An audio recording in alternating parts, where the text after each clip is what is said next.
Shalom, selamat malam Bapak, Ibu, dan saudara-saudara sekalian yang diberkati oleh Tuhan. Senang berjumpa kembali dalam acara uh, ringkasan sekolah sahabat harian.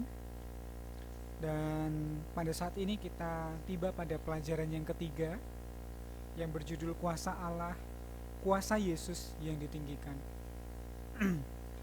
Dan pada saat ini saya akan membawakan pelajaran hari Kamis dengan subjudul Yesus segala sesuatu dan jemaatnya. Salah satu ayat utama yang akan kita pelajari dari pelajaran hari Kamis ini adalah terdapat pada Efesus ayat yang pasal yang pertama ayat yang ke-22. Beginilah firman Tuhan, dan segala sesuatu telah diletakkannya di bawah kaki Kristus, dan dia telah diberikannya kepada jemaat sebagai kepala dari segala yang ada. Kita tahu dari pelajaran ini adalah bahwa Allah telah meninggikan Kristus. Oleh karena kasihnya yang begitu besar, pengorbanannya di atas kayu salib, mereka merelakan nyawanya untuk menebus kita sebagai manusia yang berdosa. Dan ketika oleh kebangkitannya, dia juga telah mengalahkan kuasa kejahatan atau kuasa dosa.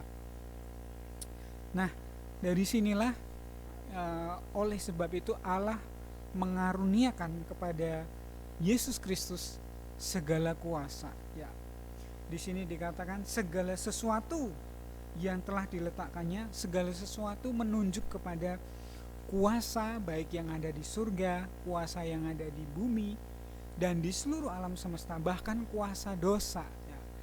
Bahkan jemaat Efesus pada waktu itu juga disekelilingi oleh hal-hal gaib, hal-hal yang berbau dengan mistis. Ya. Oleh karena pada waktu itu di Efesus sangat kental aroma penyembahan berhala, gitu ya. Sihir, jampi, hal-hal gaib begitu kental. Bahkan itu semua telah dikalahkan. Ada kuasa yang lebih besar, ada kuasa yang lebih hebat, ya, daripada ilmu-ilmu yang ada di sekitar kita, yaitu kuasa Yesus yang lebih besar. Nah, ada 3 poin yang saya mau sampaikan dari pelajaran hari Kamis ini. Yang pertama, ketika kita mengetahui bahwa segala kuasa, bahkan kuasa dosa yang menjerat kita dan menyengsarakan kita, itu telah dikalahkan. Ini adalah satu janji yang luar biasa, Bapak. Mungkin oleh karena duka cita, ya, pencobaan, ya, datang dalam kehidupan kita, kita punya pengharapan, Bapak, bahwa apapun pencobaan ataupun penderitaan yang kita jalani sekarang ini tidak lebih besar daripada kuasa Kristus. Bila mana kita datang memohon pengampunan dengan kerendahan hati, memohon pertolongan daripada Tuhan, ada satu janji bahwa kita memperoleh kelepasan. Kita tidak perlu takut hal-hal yang mistis, hal-hal yang gaib yang ada di luar sana mungkin yang dipercaya oleh banyak orang, karena kuasa Yesus lebih besar dari apapun, bahkan kematian itu sendiri. Nah, yang kedua yang saya mau sampaikan di sini adalah mengenai dikatakan segala sesuatu, ya, di pelajaran hari Kamis di paragraf yang ketiga, ya. Gereja yang disamakan secara erat dalam Kristus dan diperlengkapi olehnya dengan segala kebutuhannya. Ada satu janji, Bapak Ibu, bahwa ketika Kristus, ya, memiliki kuasa di atas segala kuasa, di saat kita mungkin berkekurangan, ya, ada satu janji bahwa Yesus dapat menyediakan segala kebutuhan kita, Bapak Ibu. Apapun mungkin yang pergumulan kita, apalagi dalam situasi-situasi sulit yang sekarang mungkin kita hadapi sekarang, kita percaya bahwa Tuhan akan menyediakan segala kebutuhan kita. Ini menolong kita untuk terlepas, ini menolong kita untuk bebas, ini menolong kita untuk memperoleh kemenangan dari kuasa yang disebut dengan kekhawatiran. Ya. Yang pertama, ada janji bahwa kita tidak perlu takut karena kuasa Yesus mampu mengalahkan segala kuasa-kuasa kejahatan di atas dunia ini termasuk kematian.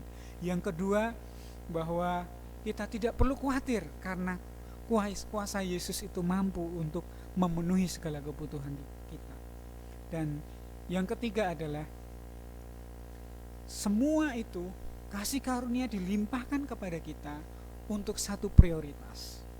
Tuhan ataupun Allah punya satu prioritas, yaitu jemaatnya, Bapak Ibu. Ini menjadi satu sukacita, ini menjadi satu kabar baik bagi kita sebagai umat percaya, ya, bahwa segala kuasa yang dicurahkan, ya, bahkan oleh karena kematian Kristus, ya, dan juga kebangkitannya, itu semuanya diberikan, ya, supaya jemaatnya yang walaupun mengalami kejatuhan memperoleh satu pengharapan. Sama seperti Yesus yang telah menang, kita pun juga memiliki kesempatan untuk bisa mengalami kemenangan. Dan semuanya itu hanya bisa kita peroleh bila mana kita tinggal di dalam Kristus. Ini menjadi doa dan juga pergumulan kita bersama. Mari kita sama-sama membawa segala pergumulan kita, ketakutan kita, kekhawatiran kita akan apapun itu, bahkan masa depan kita. Ketika kita datang kepada Kristus, maka kita akan memperoleh kedamaian dan kemenangan. Ini yang bisa saya sampaikan. Biarlah ini juga menjadi satu pelajaran ataupun pengharapan bagi kita bersama. Tuhan memberkati.